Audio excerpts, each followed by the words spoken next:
everyone, and welcome. Merry Christmas, Happy Holidays, and all that. This is the Talking Crap podcast coming to you live-ish. No, we're not live. No. On Christmas Day. Obviously, very weird year, but we thought we'd be here to cheer up your spirits. I'm joined, of course, by both the Talking Crap team. I'm joined here by both the Talking Crap team, Jazzy Josh Porter, and, of course, Champagne Charlie. How are you doing, guys? I'm just getting distracted by the baubles. I think we're making the best of what we can do this year. It's been a mad year for all of us, but like I said, with this podcast, we're doing the best we can to try and take away from the doom. As you can see, I've been making the best of Amazon. Yeah, Josh, it's probably not the first time you've been told this, but stop playing with your balls. We've only been on for a minute. Well, we thought that we would, this Christmas, we'd take a look back at the year that has been 2020 and the year that has been 2020 for wrestling. And we thought, it'd be easy to kind of complain, easy to moan, easy to bitch, but we're here to talk about some of the fun things, some of the different, unique things that happened this year. Don't worry, there is some moaning and ranting coming, I can assure you. But look, we're going to start with something which I think has been really apparent this year in wrestling, and that's the promos. That's the in-ring kind of mic work that's happened amongst all the companies. I'm sure you'll all agree, because obviously, as this year has been very challenging, telling a story has had to be done in different ways. And I thought I'd reach out. Like, what or who do you think are kind of the standout kind of promos? I think I know I'm going to Champagne Charlie first. I think I know what you're going to say. I think we all know what promotion he's going to say.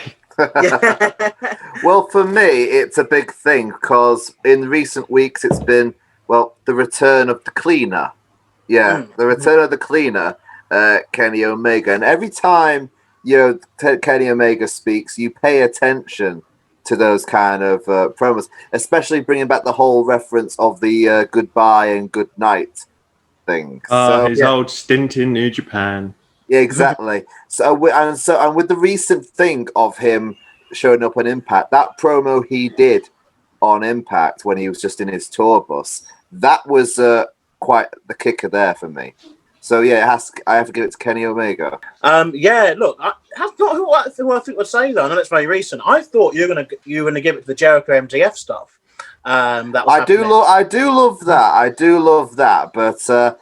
It's been great entertainment as well. But I've always been a fan of Kenny Omega, and I love the whole cleaner gimmick. I'm hyped that it's back, so that's why I picked that, because it's something that people have wanted for a while, and we finally got it. And we're just getting, like I said, this is just the tip of the iceberg. We're just getting started with this. Well, yeah, obviously we're going to go on to talk about things to come later on. What do you think then, Josh? Promo-wise, who's done it for you this year? Ooh, I'd say MJF has got to be up there. Yeah.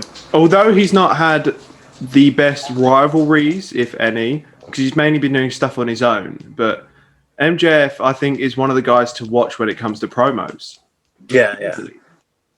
I think I'm sticking with the AEW bubble here, but I say you've got to include Eddie Kingston in this.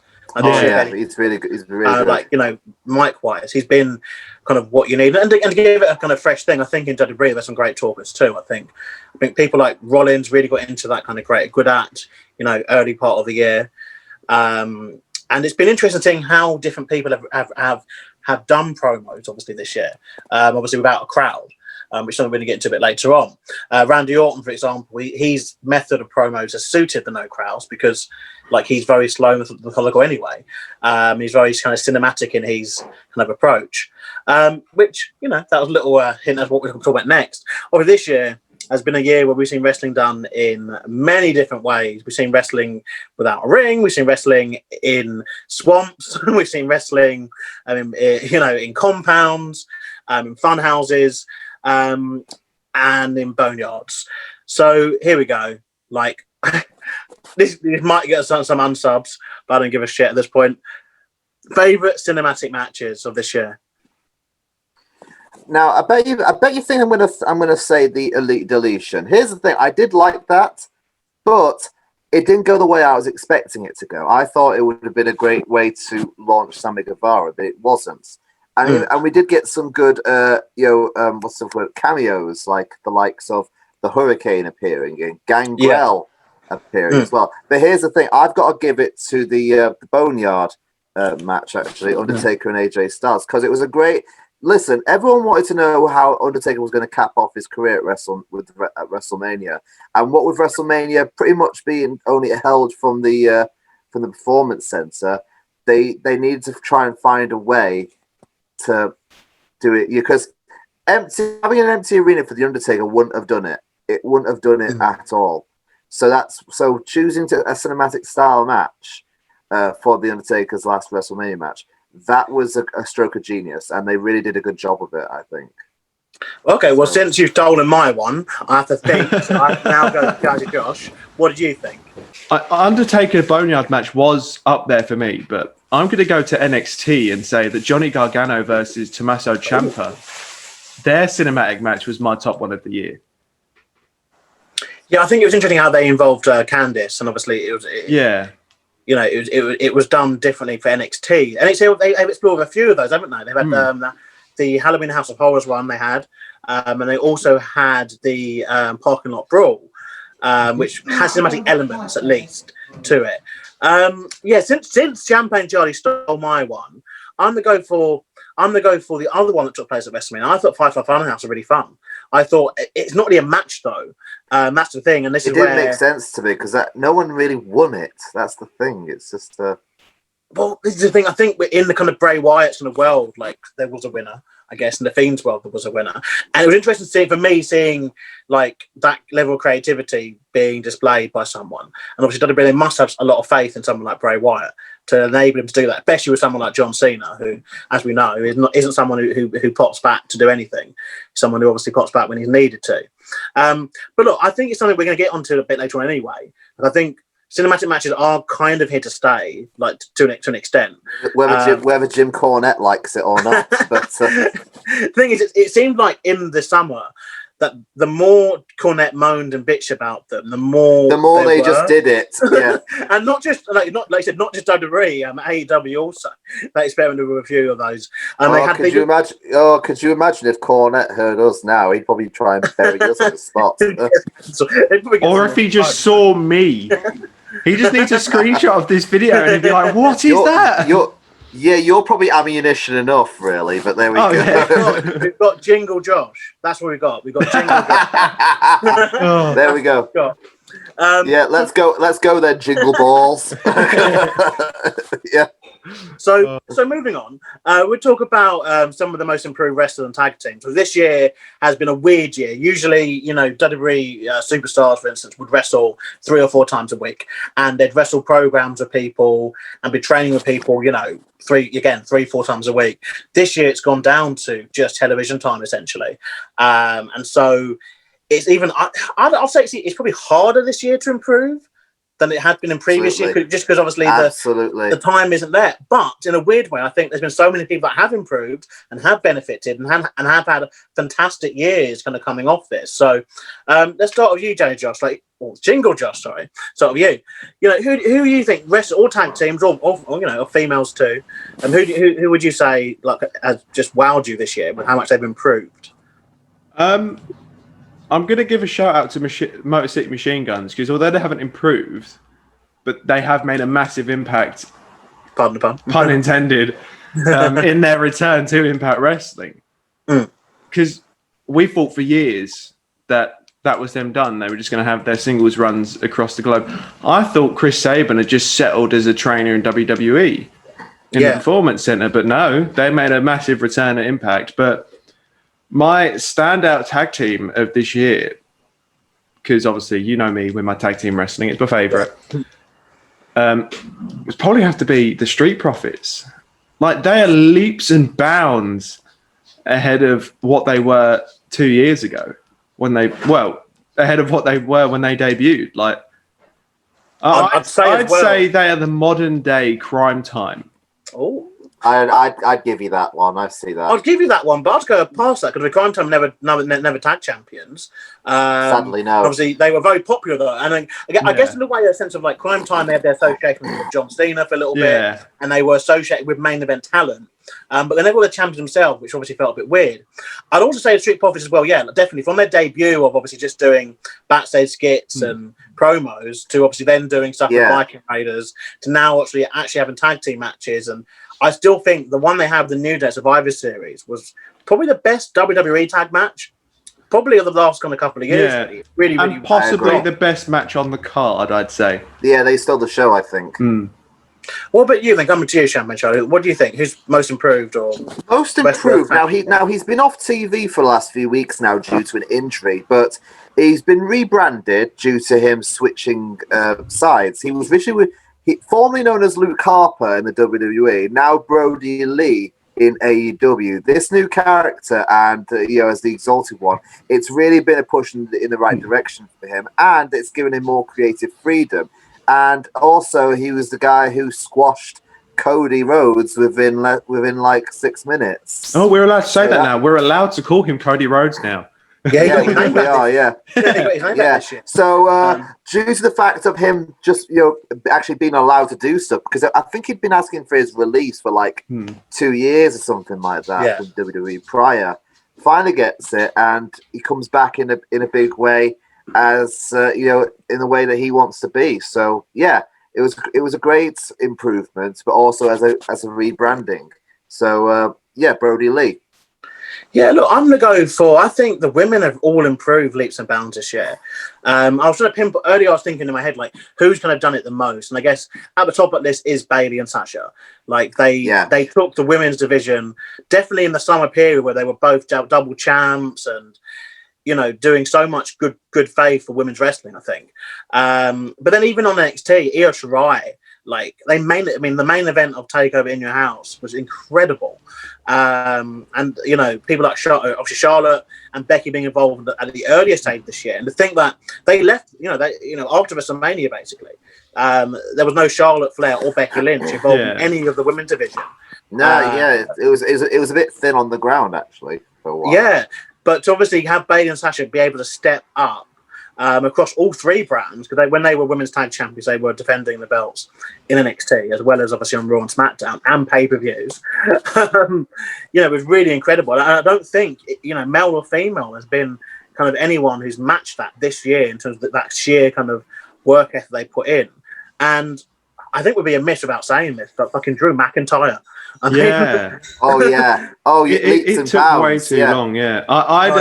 In going back to the women's division quick, I'd say someone that has improved a lot without being championship caliber just yet, Shotzi Blackheart. Oh yeah, like she started off as just not necessarily a jobber, but a very low mid card superstar, and now look, she's in the main event at not the main event at War Games, but she's in the War Games match, leading a team. She's been in quite a few takeover matches already in women's, and the host of matches. Halloween Havoc as well. Yeah, hosting a pay-per-view, and obviously now we've got Dexter Lumis hosting another scary themed New Year's Evil, I believe. Isn't it, right? It's interesting you mentioned this getting this hosting of stuff, because this is something which again has become apparent this year as I can't say the word Wednesday night, fill in the blanks if you need to. But I think as that's happened this year, we have started to see more NXT special episodes, and we've seen NXT run itself very, very differently.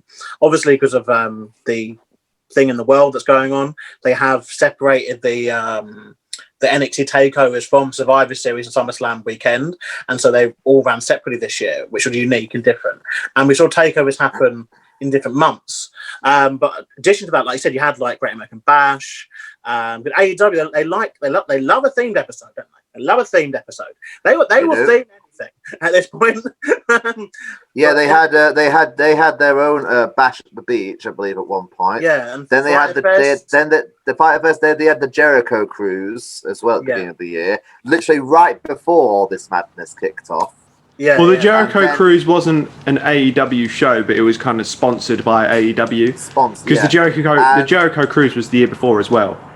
And then a few weeks back, we had Winter is Coming. So yeah, the Game of Thronesy kind of thing with obviously the debut of Sting, which obviously is a big moment we're going to get to.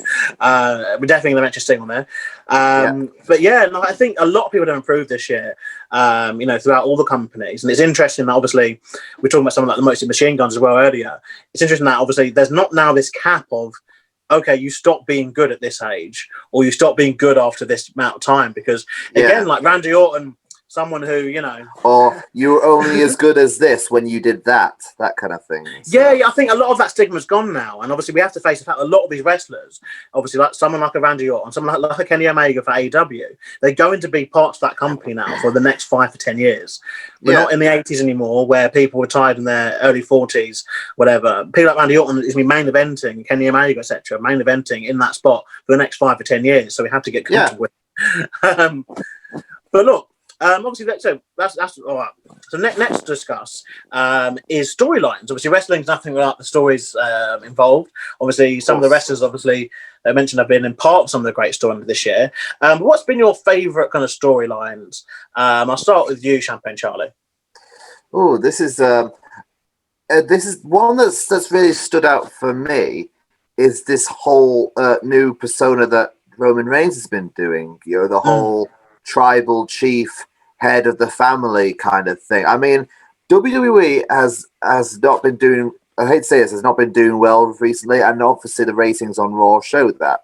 But the one thing that's been a constant for me the last few months has been this new thing with Roman Reigns. Like I said, the heel turn, him dominating as the Universal Champion, the whole putting family members in their place thing. It's got me intrigued, and just seeing those matches that he had with Jey Uso, not only were they great matches, it was just the emotion that was behind it. Yeah, it was just really something. Well, yeah, I mean, I don't know how we didn't talk about him in the last one. Surely Jey Uso shout out for most improved too. Like the fact that he went from being an tag brother to main event pay-per-views, in about 12 months or so. What about you then, Josh? Your favourite storylines? Oh, one of my favourite storylines. It's currently going on now, but bringing The Fiend and Randy Orton back together. Following stuff they did in 2018. Yeah, that's one of my favourite storylines this year. Because it's not finished yet, I'm not going to say it's my favourite, because it could end in tears. And probably will, knowing WWE and The Fiend. Because they've screwed that guy over quite a few times. Yeah, way too many times. Each of his title reigns have been the length of a cup of tea. So I'd say my favourite storyline of this year has got to be going over to AEW. No, I've changed my mind. Impact Wrestling, EC3 rivalry with Moose for the old TNA World Heavyweight Championship. Yeah, which EC3 formerly held. Yeah, this thing with Moose claiming to be the TNA champion, which is only... Yeah. That's not my favourite bit. My favourite bit is EC3's massive indie run now as this control your narrative, free EC3 story he's got going on, because he's taking it to every promotion he goes to. Impact, Ring of Honor, MLW, wherever we'll have him, he is taking that storyline with him and making it a storm. Something. Yeah, I mean, something obviously EC3, something we're going to touch upon in a little bit is obviously this kind of the fact that the wrestling world's quite open. Outside WWE, they are locked in, but outside of that, it just seems like there's a lot of freedom for these people. Someone like EC3, even someone like how AEW are, they have people that wrestle on Dark. For a little bit, and then they go back to other independents and come back to AEW maybe on the main roster. Yeah, and if they perform good enough, they're given a contract. So yeah, and even NXT are looking at that at AEW Dark, and Ben Carter. Yeah, they lost. They let that one slip through their fingers. Did AEW there? So yeah, and so it shows that. The wrestling world below WWE is very, very open to this kind of stuff. For me, storyline-wise, it's weird because you kind of got before and after, the thing, really. Because obviously before they built up storylines in a certain way. And the WrestleMania was interesting because obviously they had to change, obviously, their tactic with a lot of their stuff. But I still think one of the summits for me really has been the Randy Orton Edge thing. I think the story they did, and how good Randy Orton was at the start of that, with the stuff he did with Matt Hardy. Who, yes, it's, believe it or not, the year's been that fucking long. Matt Hardy not only changed companies, changed personas so many times, didn't he? But yeah, he was in WWE, and he was involved with stuff with Randy Orton very early on. So was obviously Beth Phoenix, Edge's wife. And I thought that was a very I Jeff like Hardy. they get personal. Jeff Hardy. I like when they get personal. Personally. But it's been from some great songs from all the companies, really. So next, we have to talk about this. Like, we don't really want to be negative here. It's Christmas Day after all. People may be eating Christmas Day at lunch or whatever. But look, what are the worst things that can happen in wrestling this year? We don't want to get too negative, but what are the things maybe that you've been looking forward to that didn't happen, or a superstar you're particularly disappointed with, or a match that was quite bad? What do you think? I think I know mine. I know mine as well. Let's go. What upset me was this. Now, I was really excited at the beginning of the year when it was announced that the NWA was back. And they started this new show on YouTube called NWA Power. I watched it. It went on for I think 3 months, right? And they had a couple of pay-per-views as well. Really, really good. Got some established stars already, such as their world champion Nick Aldis, and also introduced us some new stars as well. One of them being Ricky Starks, who is now with AEW. It's building new stars. But they didn't really get a chance to get to that platform due to the pandemic. Do you know what I mean? So then they stopped recording for I think it was 8 months. It's only in the last month that they've come back now with some pre-taped matches from empty arenas by not in their arena that they normally use, but they're they're little sub companies that they bought, like Championship Wrestling from Hollywood or Prime Time Wrestling on Tuesdays, stuff like that. So it's good. It's good. So I'm really upset that they didn't get a chance to have that big launch into the stratosphere and try and get onto the same level as places like Impact or AEW or WWE, that kind of thing.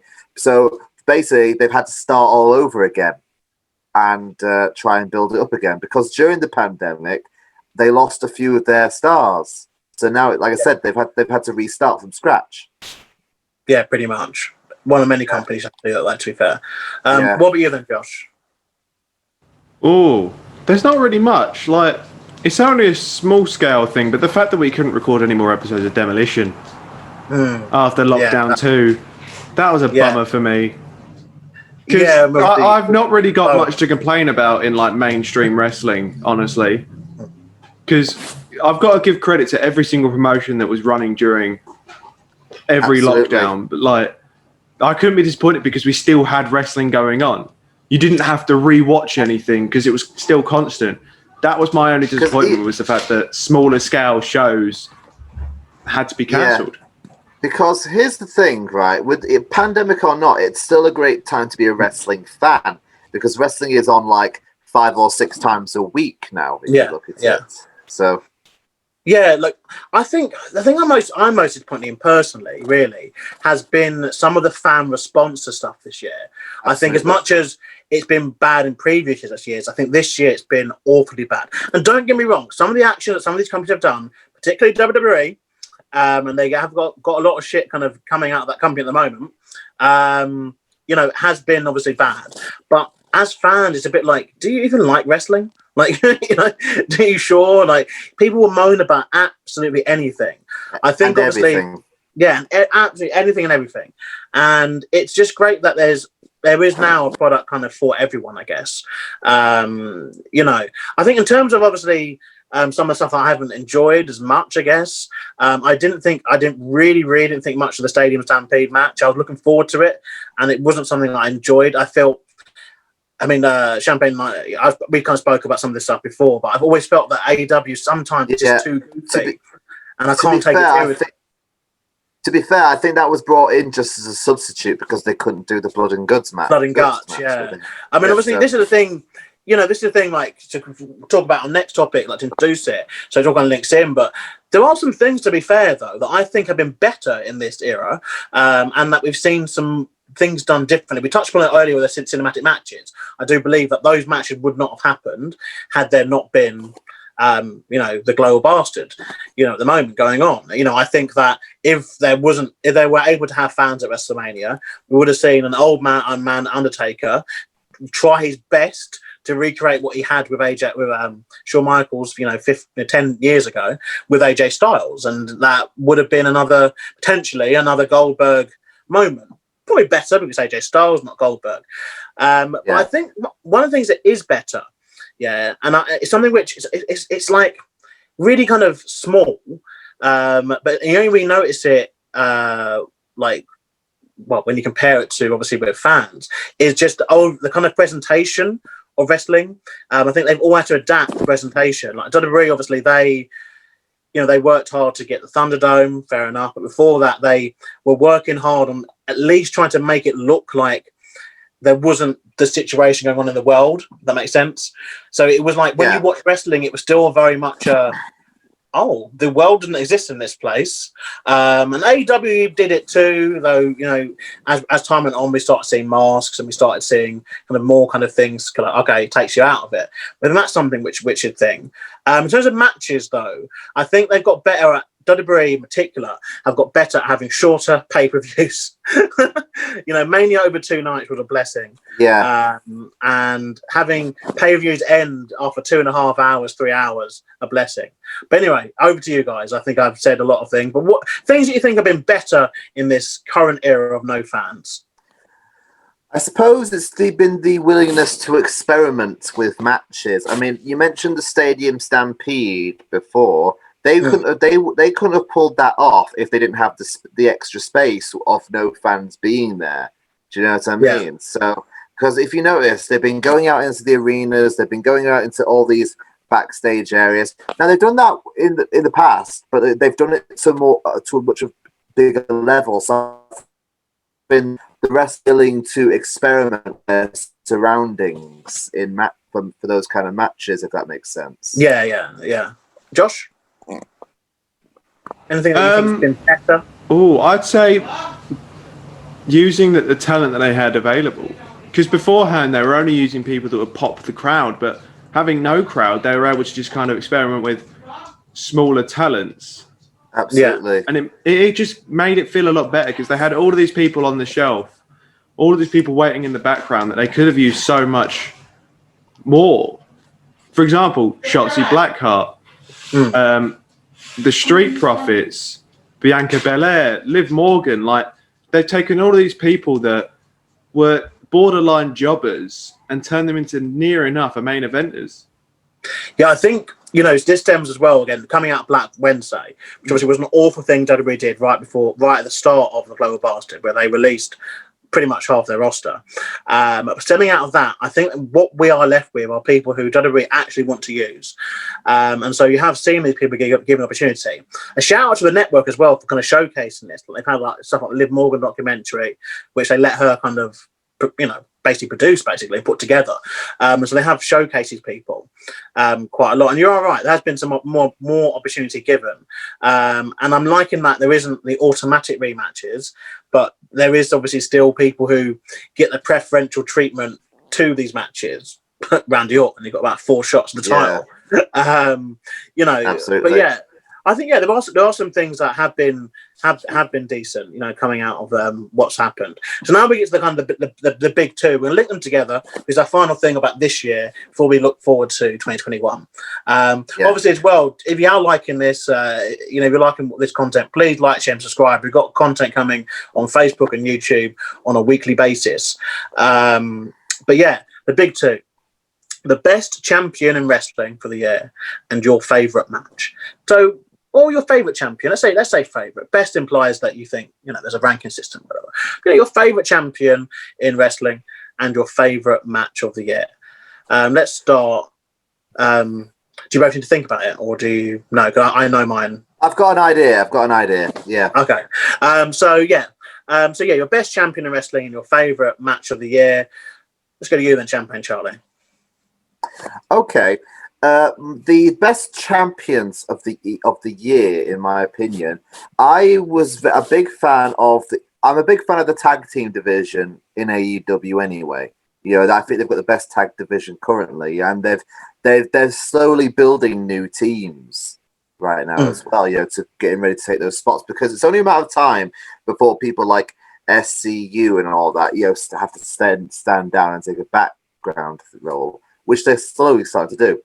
Yeah. But I was a big fan of when Kenny Omega and Hangman Page, who were single stars, but they're also they were part of the Elite, won the tag titles. So they were my favorite champions because they lasted most of the year with those titles, and and it also ties into the best match as well. The best match of them two back at AEW Revolution in February, taking on the Young Bucks.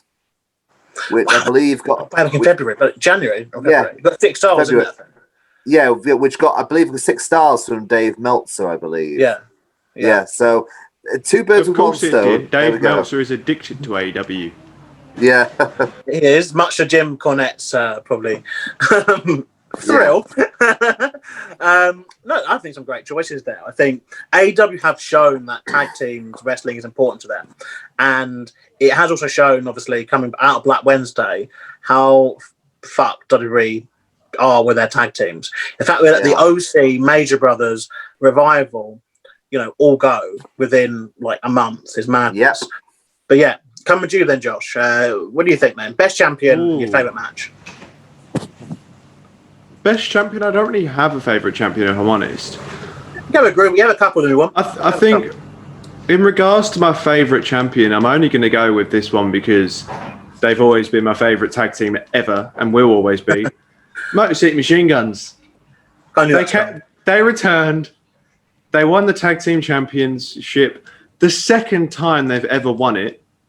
And they had fantastic matches against another tag team formerly of the Bullet Club, Luke Gallows and Carl Anderson, the Good Brothers. Yeah. But if you remember correctly, over 10 years ago, I believe it was, Motor City Machine Guns took on Generation Me. Yeah. Also known as the Young Bucks. Yeah. But they've got to be my favourite champion of the year just because they're my favourite tag team. Like, I'd be doing them a disservice. In regards to my favourite match, that's a tricky one because there's been so many good ones, but I'd probably have to say Darby Allin versus Cody Rhodes for the TNT Championship recently. You got that one, didn't you? Yeah, that was a good one. Because it wasn't like this pathetic flippy-dippy bollocks that they normally put on. It was a proper hard-hitting one. They had flips in it, but it felt like a real match, if that makes sense. Yeah. No, I get you. I agree. I get you. I think obviously this is something I think about like quite a lot. Like, if favourite champions, like best or favourite champions, hard because there's lots of different factors that go into it. They've been very good with belts this year, though. Not too much flip-floppy around. But I've got to give it to Bayley. When you think of someone who she held the championship for almost the entirety of 2020, and was the main event. 60 days, wasn't it? Yeah, but some of that was. I think it was. Yeah, some of that was obviously in 2019, but this year she was champion and tag team champion. I think for long. She obviously she won the PWI. She was top of the PWI list for women of this year too. But I think they elevated that belt to a level where it needs to be. Just phenomenally. In terms of my favourite match, this was very difficult because I'm a big fan of cinematic matches, you see, and so still my favourite match and one which I think you know what's coming. It's just everything about it was just perfect to me, and as close as other kind of more traditional matches have come, I still think Boneyard is up there with probably the best thing that WWE's produced this year.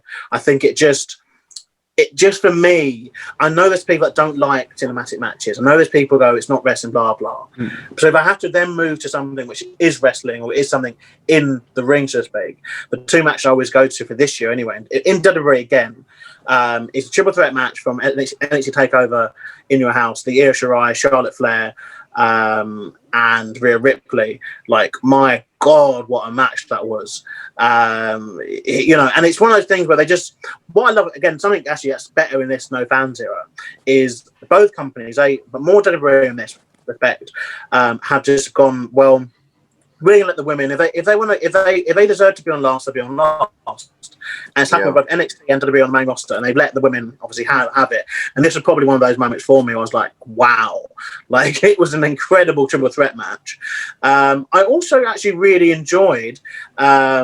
NXT wise, I enjoyed Gargano and Priest at Halloween Havoc. Yeah, I thought it was a really fun kind of brawl. That was really good, and it's just something different they don't usually do. But yeah, so yeah, that's my two things, and that's obviously 2020. Like, obviously, there's loads of moments we could have discussed, like R-Truth, everything he's kind of done. 24. R-Truth is just in a class of his own. He doesn't need a year. He's just R-Truth because the man never ages as well. He doesn't. He does. It's mad. He's like the Paul Rudd of wrestling.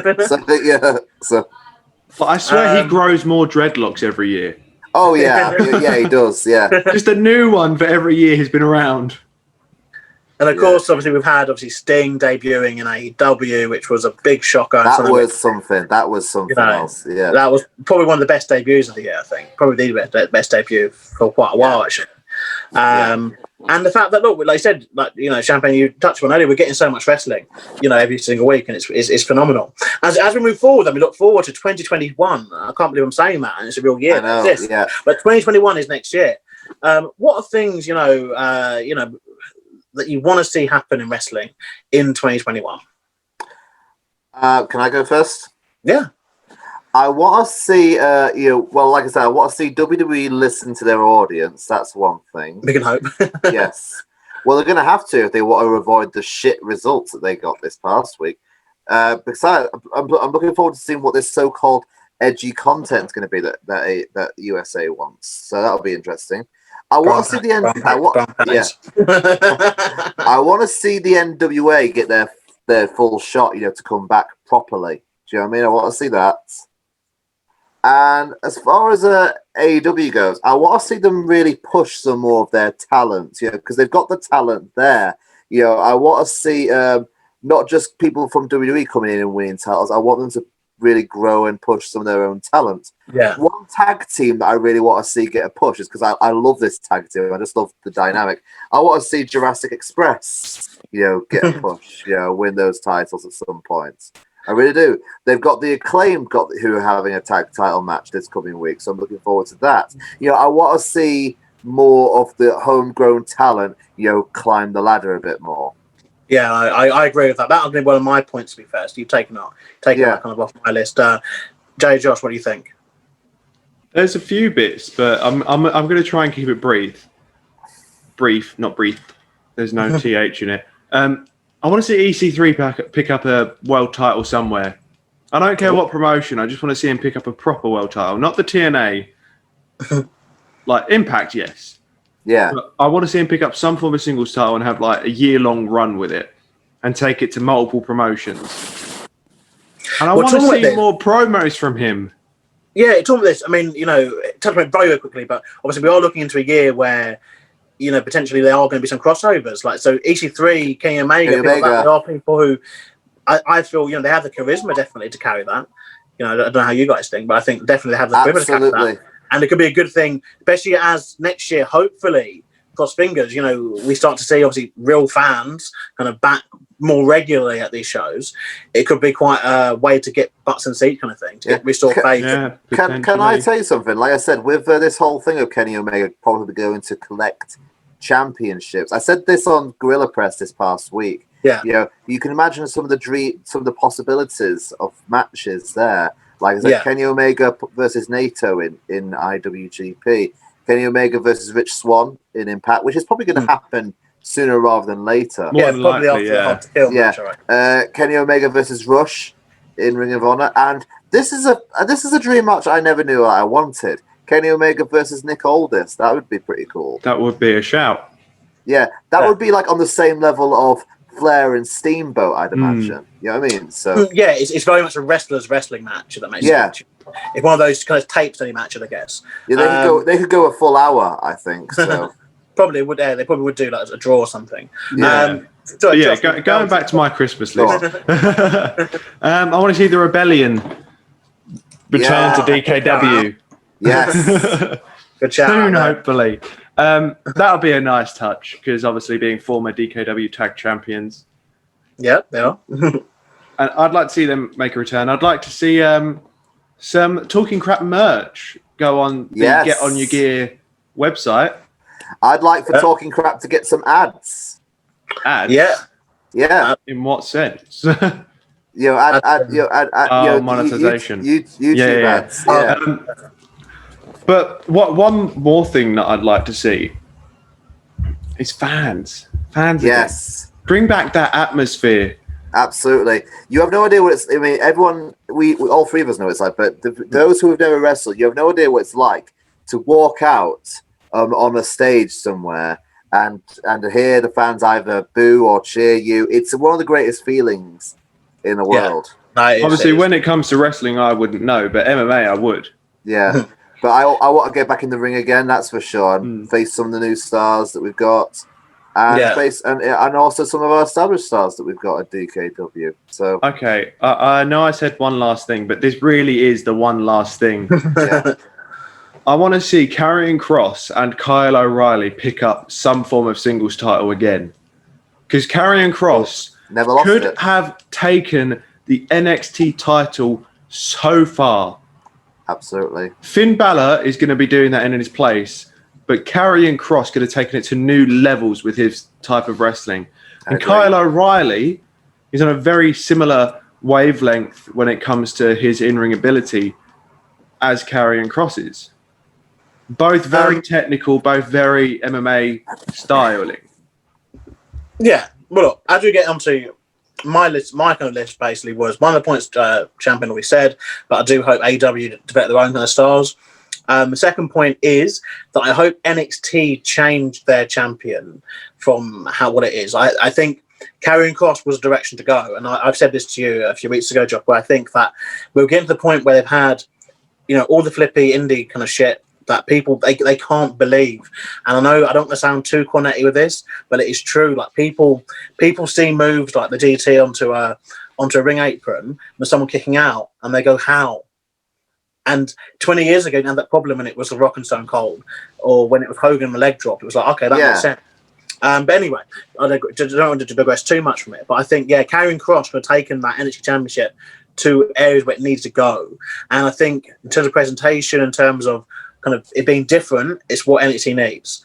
I'd also like to see NXT in particular calm the fuck down with some of the stuff. People getting injured. People are their storylines have been thrown out so many times. We've had more vacancies. The belts have more vacancies this year than some people have hot dinners. It's really quite bad. Like same with AEW too. It's not good. The stuff like with Matt Hardy, like that bump he took was just horrendous. That was awful.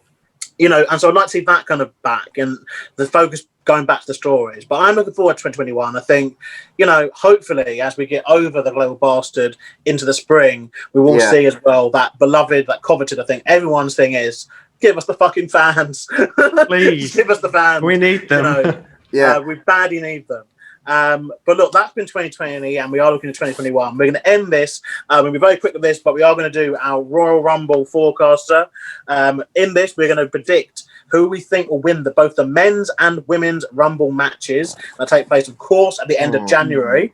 And we're going to seal this envelope. It'll be sealed and it'll be put somewhere very safe under my bed. And then we will, at the Royal Rumble predictions from the viewpoint, we will see if we feel the same way.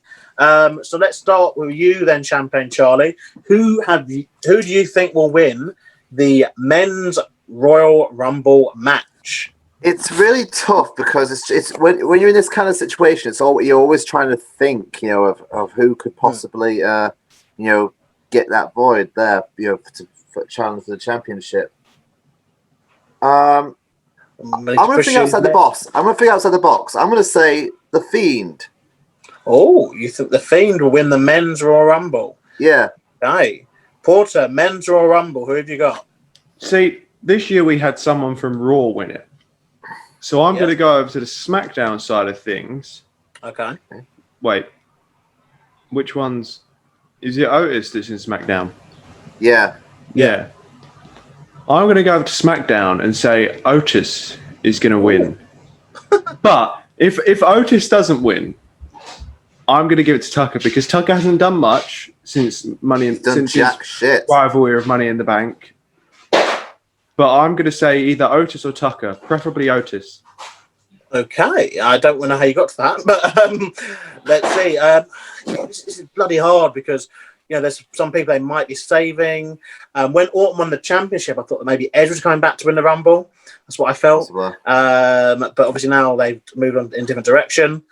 I'm going to go. Oh, it's really hard. You have to cut some of this. My thinking time. I pushed you guys far, so now I'm thinking myself. Do you know what I mean? It makes you second guess yourself, doesn't it? Yeah. I'm going to add a stopwatch on this bit.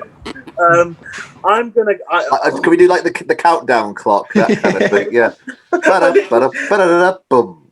I literally. I'm gonna go for Brock Lesnar. That's it. Yeah, I'm gonna go for Brock Lesnar. Brock Lesnar. And I'm gonna Brock Lesnar win the Rumble. And that's how then they're getting back into the title picture for probably Mania against Drew. Yeah. I'm going for Brock. Right, so women's time. Let's go with you, Josh, first. Ooh. I don't think there's any that really need to win it because a lot of the main eventers have already had a chance at the title. But that being said, I think I'm going to go with Alexa Bliss. Oh, okay. Because imagine, The Fiend isn't my pick, but imagine The Fiend and Alexa Bliss dominate the Royal Rumble and win their respective ones. Oh, okay. I see. Well, you should have picked The Fiend to win. Yeah, but I'm going with Alexa Bliss because I prefer Alexa Bliss over the other women. Champagne Charlie, who do you think? I think with the Royal Rumble there comes returns. I think it'll be the return of Charlotte. And she'll win the Royal Rumble. Okay. I'm kicking myself because that's actually a good point. Yeah. It is, but... it's mine, sod ya. There we go. We shall see. So just to clarify, for the men's Rumble, we've gone myself for Brock Lesnar, Champagne Charlie for The Fiend, Bray Wyatt, and Josh Paula for Otis. Or Tucker, but Otis is the main pick you picked. For the women's side of things, you've gone for Charlotte Flair, Champagne Charlie. Alexa Bliss has been picked by Jelly Josh, and I'm going to go for Bayley. I think that they're going to give her an incredible year where she'd be the first female superstar, I guess, to have won the Rumble, Money in the Bank, all the women's belts going, probably the men's belts too. The way she's going. I'm Bayley. Yeah. I'm not too sure on that one, but yeah, there we are. So they are now going to go into. If you can add a sound effect to this sport, it'll be quite impressive in the post. But anyway, we're now going to seal these inside the envelope, and they will not be opened again, so they can't be altered. Your picks are locked. Locked in. Yeah. Keeping it global bastard safe there with the sticky back. And how much did that golden envelope set you back? Well, I never said we had that kind of budget. What budget? But look, guys. Well, to be fair, Porter spent most of the budget on those baubles. Probably. Yeah, probably. But look, guys, we hope that you've enjoyed, this. It's been a great, for myself, really. This is something that Port and I started up back in the start of the Global Bastard. And from talking about Goldberg for over an hour and a half in our first recording, and our first series being on just audio only, like a bunch of weirdos, to finally season 2 having video stuff and bringing in Champagne Charlie, and bringing in the Viewpoint, and Gorilla Press, and then weekly Facebook videos listed. And plus some of the biggest talent we could find in the UK that would answer our messages. No, there's some fantastic guests, and we're looking forward to more of this in 2021. Hopefully we can get some more guests, and hopefully post-pandemic, whenever that may be, we can start adding some more content. And hopefully we can start having merch. Yes. I want merch. Yes. But look, until then, we're wishing you the happiest of Christmases that you can possibly have. And here is to 2020 being over. Thank you. Hallelujah. Thank you. God bless. Thank you. Take care. Bye-bye. Take it easy.